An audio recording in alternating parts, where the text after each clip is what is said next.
I, 36, female, got married to my husband David, 29, male, about 8 months ago. We were together for 2 years and we have a great relationship. Can't say the same about my mother-in-law, though. I can tell that she doesn't like me. Not that it makes any difference to me, but it just makes it very inconvenient for me when we are at any event where his family is also present.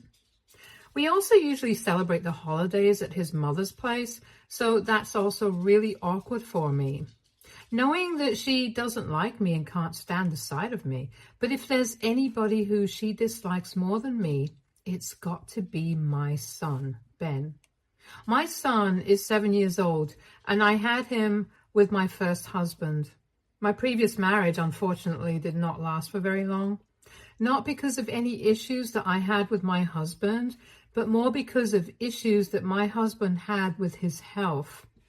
I'm trying to put it lightly so that I don't end up crying while typing this out, but I lost my ex-husband Jacob to a heart attack. It was very sudden. Nobody saw it coming, and it was a very difficult period of my life. Jacob and I were practically soulmates, and I still miss him. We had met at the company that we first started working at. Both of us were new, and that's how we bonded. I got married at 23 after dating him for almost 2 years, and at 27, I conceived Ben. At 29, I lost Jacob, and my world turned upside down. Ben was 2 years old at the time, and after my husband passed on, I almost lost my will to go on with life. But it was Ben who gave me the strength to continue. So, in a way, I owe everything that I have to my son. I met David 4 years after I had lost Jacob, and for the first time, I felt like I was connecting with somebody on a level that I had initially connected only with Jacob. I was a little skeptical because I was a widow and I had a son and he was much younger than me, and I really felt like not enough time had passed for me to move on for it. But I was more worried about what people would have to say if I started dating somebody else, just 4 years after my husband had passed away. However, my friends and family told me that it was the right time for me to move on, and if I really liked him, then I shouldn't stop myself from acting on it. So when David asked me out, they were the ones who encouraged me to say yes, and I think it's been a great decision. David is a wonderful person, and I love him so much. I know that he loves me, and he respects the fact that I was married before. He respects Jacob and Ben and has always been really sweet and thoughtful about it.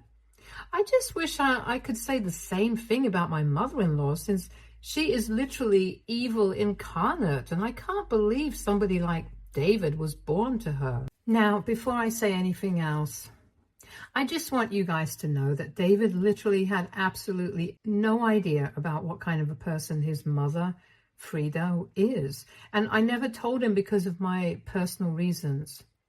Right from the first time that we met, she had started making weird comments about me, about how she believed that it was too soon for me to have a relationship with another man. Literally just 4 years after my first husband had passed away. She also did not seem to approve of the fact that her son was in a relationship with somebody who was much older than him and also had a child. David was 26 at the time, I was 33, so it's not like we were kids, but she had her reservations. With time, it started getting more obvious to me that she did not like me and my son. At least I was old enough to handle the fact that she did not like me, but Ben was just a child, and she would treat him really badly whenever we visited her. She would speak to him in a really curt way, and Ben would never be able to understand why he was being spoken to that way when he was only trying to get in her good books. So Ben would keep trying to win her over, and she would just keep pushing him away. She hated him, and I knew it. But I did not ever try to tell David about any of this because his mother suffered from a lot of diseases. Diabetes, arthritis, hypertension were just a few of them. So David would visit her every weekend and would take care of her since he felt obliged. He had an older sister, Frankie, 35, female, who had 2 kids around Ben's age, but she lived too far away to do that on a regular basis, and she was also a single mother. Common sense, her husband had given up custody of the kids and left her alone after the second child with his affair partner, so she already had a lot of responsibilities. So it was his responsibility to make sure that his mother was taken care of. He also had hired a full-time nurse for her, but even then, her doctor had suggested that it would be good for her health to have time with her family on the weekends. Her husband had passed away a couple of years before I met David, and her daughter lived too far away, so she did not have anybody else apart from him. I knew that he was not the kind of guy who would have just abandoned his mother, and I did not want to put him in that position either. So I just kept my problems to myself. I instructed my son not to interact with her unless she initiated the interaction, and left it at that. And I myself would never talk to her, and she would never talk to me either, so I never had to bring it up with David. He had brought it up with me a couple of times, though, since he had picked up on the fact that I don't talk to Frida, and she doesn't talk to me, and neither does Ben interact with her.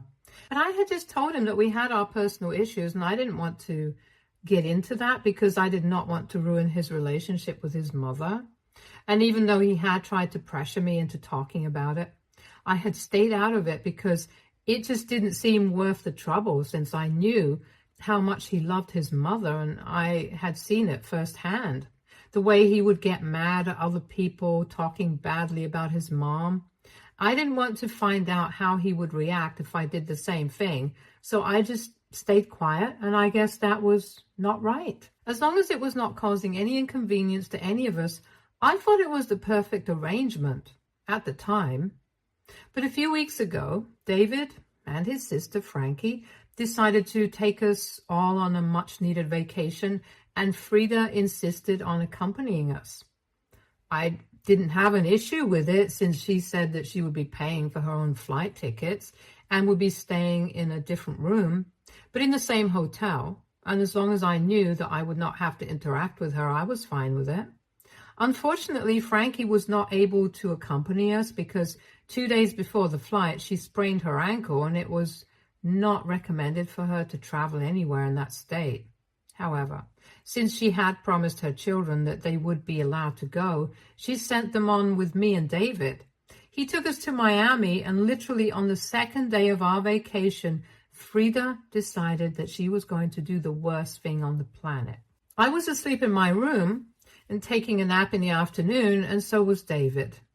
We were literally knocked out because we had spent the entire morning on the beach, and I guess at some point Frida had knocked on the door, but we hadn't been able to hear it. And Ben was the one who opened the door. Big mistake. Since then, Frida talked our son into accompanying her and promised him that she was going to get him ice cream. And since this was the first time that she was showing him so much affection, Ben couldn't help himself, and he went along with her.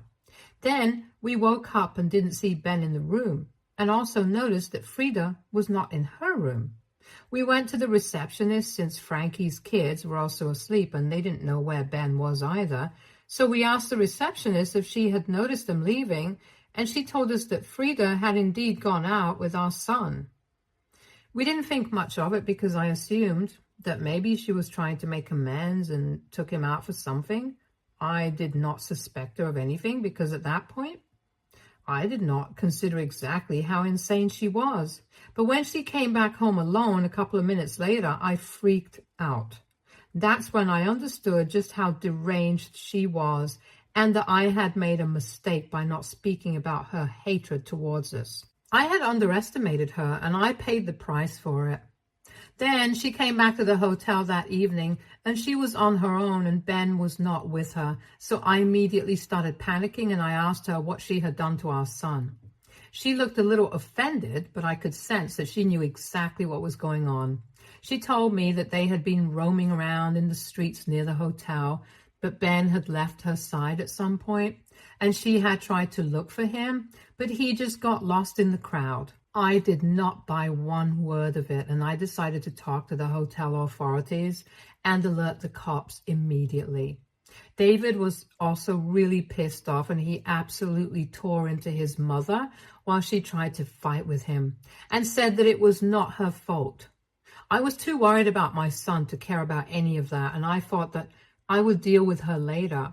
I am extremely thankful to the police department and also the hotel authorities who brought back my son safe and sound within half an hour. But those 30 minutes were probably the most difficult ones of my life, and I will never be able to forget how I felt at the time. Once we had found him, he told us that Frida had left him at a shop nearby and told him to sit there and wait for her, but she never came back. The shopkeeper, thankfully, had been a nice guy and had given him some candy and had actually asked him a bunch of questions to find out what was going on. So he called the hotel authorities and alerted them about this missing child. And that's how they were able to find him.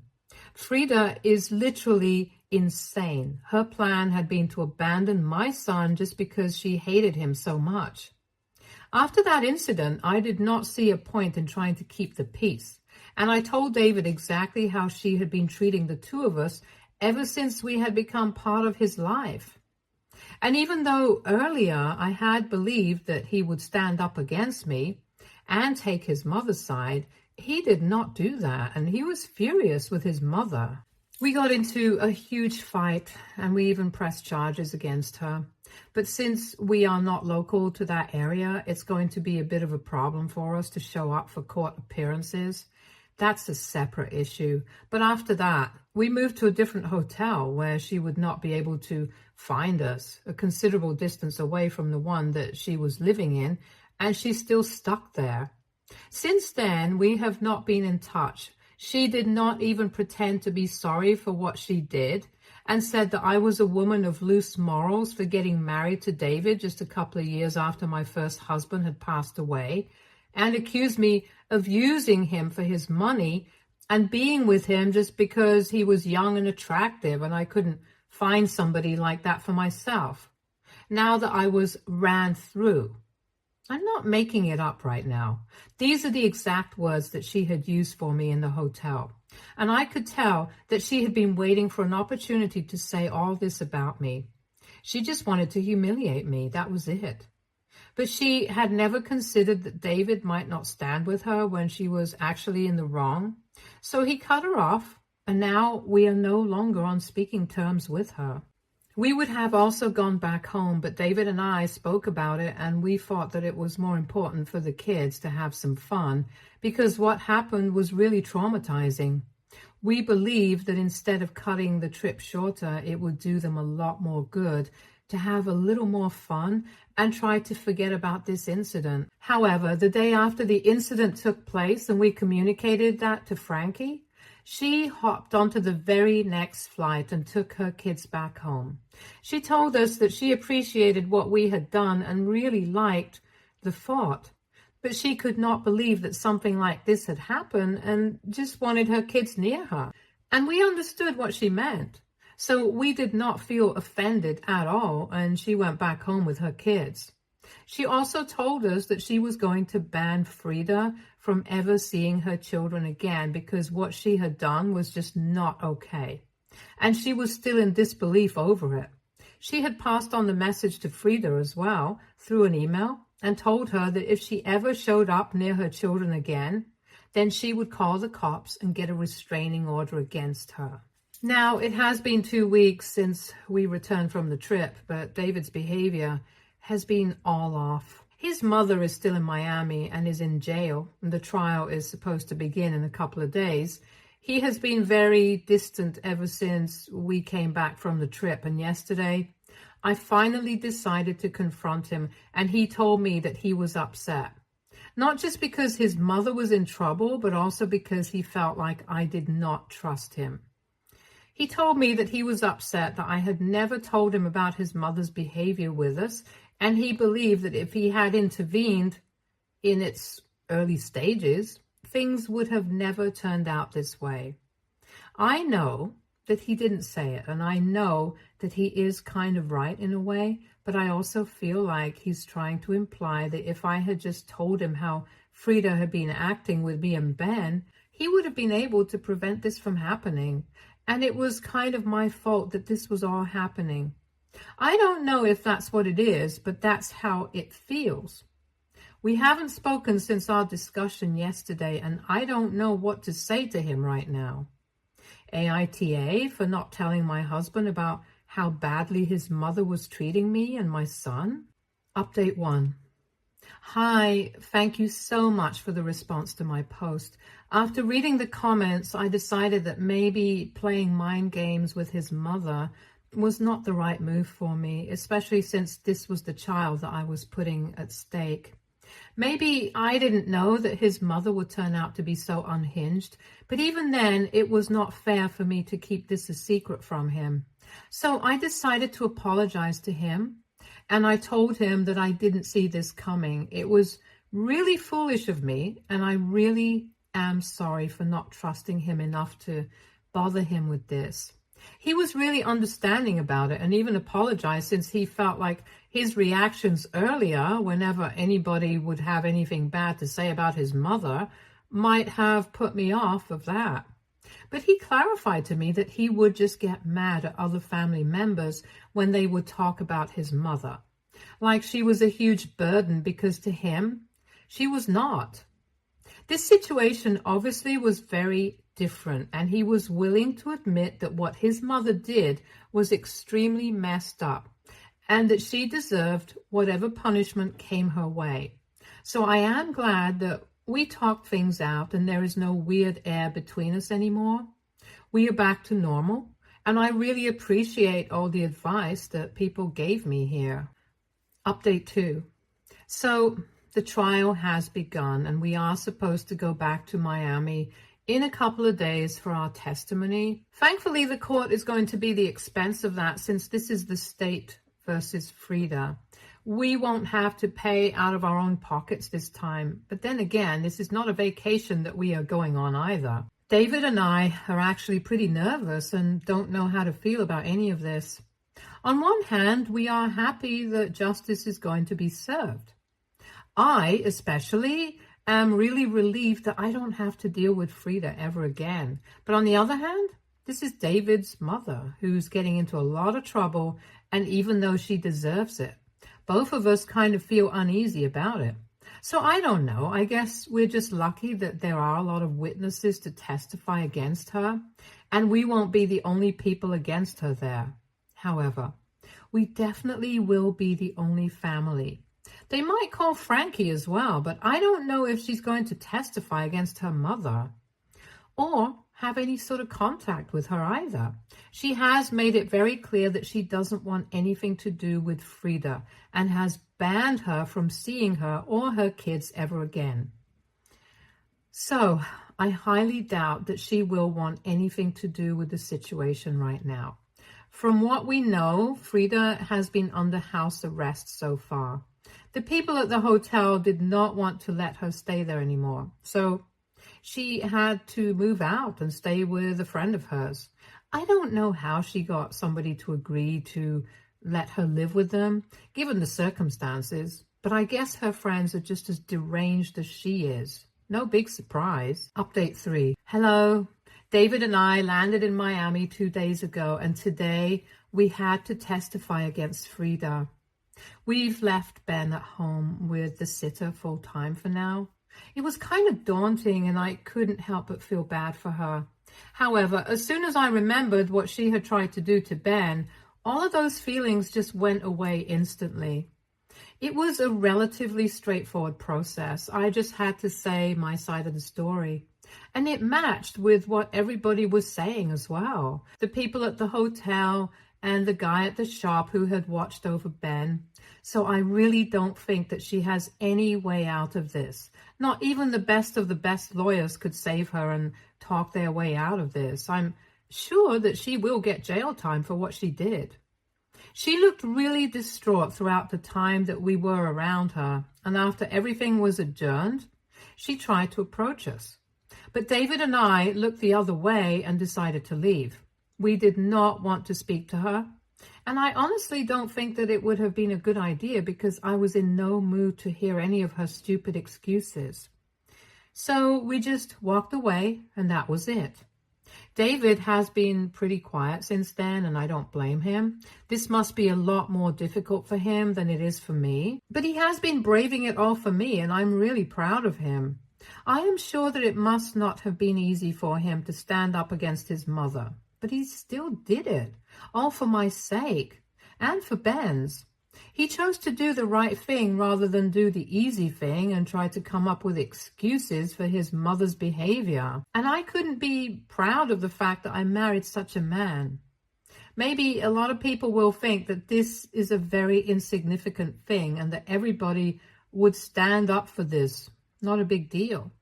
I know how attached David was to his mom and how much he loved her, but even then, he chose to do what was right, and not a lot of people have the courage to do that.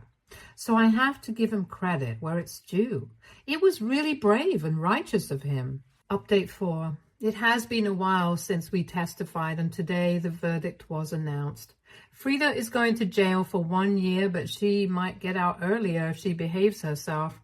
And for her sake, I hope she does. We have also been thinking about filing a restraining order against her, but I think we will do that after she gets out of jail because while she's in there, then there's no point in us doing that. So for now, she's going to have to stay away from us and everybody else, whether she likes it or not. It's going to be pretty sad for her since she's going to be held in Miami jail and not here, so nobody will get to visit her. And I did not have any intention of visiting her either. But now, even the people who did like her are not going to be able to visit her. I just keep thinking about what exactly would have happened if that day Ben did not come back, and that makes me feel like everything that's happening to her, she deserves all that, and worse. I don't feel any pity for her anymore, neither does David from the looks of it. When we were told that she would be going to jail, he just shrugged it off and said that he hoped that this was a lesson for her. So I think that both of us will be just fine. Update 5. Hello, so it's been almost 7.5 months since Frida went to jail, and a couple of days ago, we received news that she would be let out for good behavior.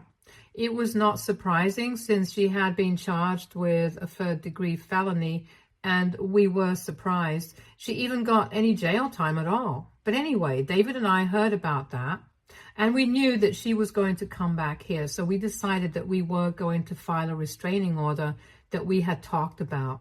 So no matter what, my family and I are going to be safe from her. And even if she does try to get in touch with us and come near us, we are going to be able to call the cops and have her taken away yet again. I'm sure she would not like to experience that once more. We have already spoken to a lawyer, and in a couple of days, we are going to file and start the process. We are still waiting for her to come back so we can figure out what to do. As of now, we have spoken to her neighbors, and they have told us the house is still empty, and nobody has come back yet. So until then, we are not going to do anything because she might not even come back here. Although I don't really know what she's going to do up there in Miami since she doesn't have any family there, and the only person that she has is a friend of hers. The person who had let her stay with her when she was under house arrest, and that's it, nobody else.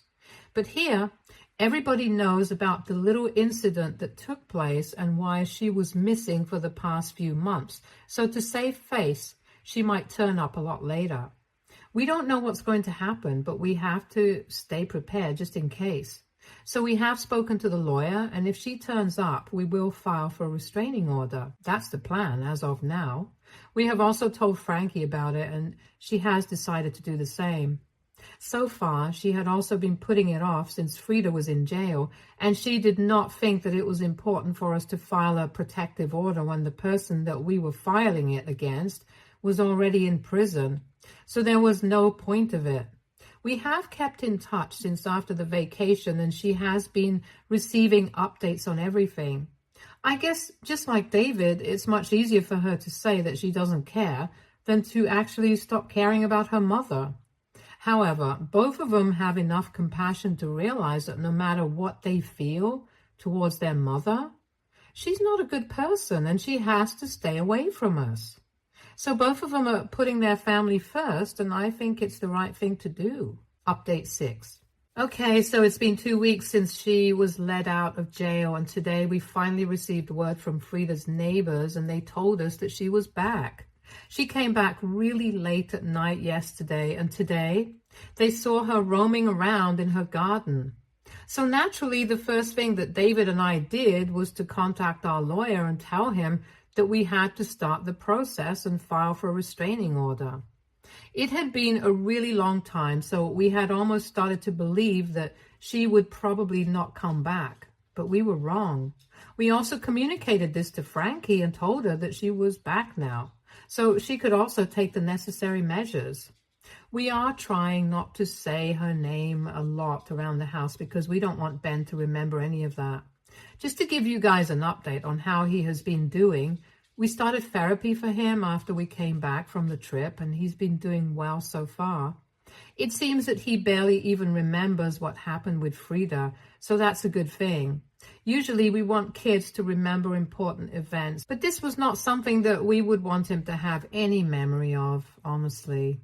But anyway, coming back to Frida, we spoke to our lawyer and we were told that we have legitimate grounds for a protective order, especially for Ben, since what she tried to do to him was really reckless and she's already paid the price for that.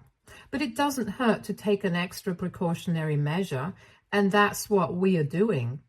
We don't know about Frankie, though. We just hope that she succeeds in her endeavor as well, because as of now, I don't think Frida can be trusted around anybody. What she tried to do back then was unhinged, and I still have not forgiven her for it. Maybe she has paid the price of it according to the courts and jails and law. She is clear according to them, but in my eyes, she will never be forgiven, and that's just something that I'm sure of.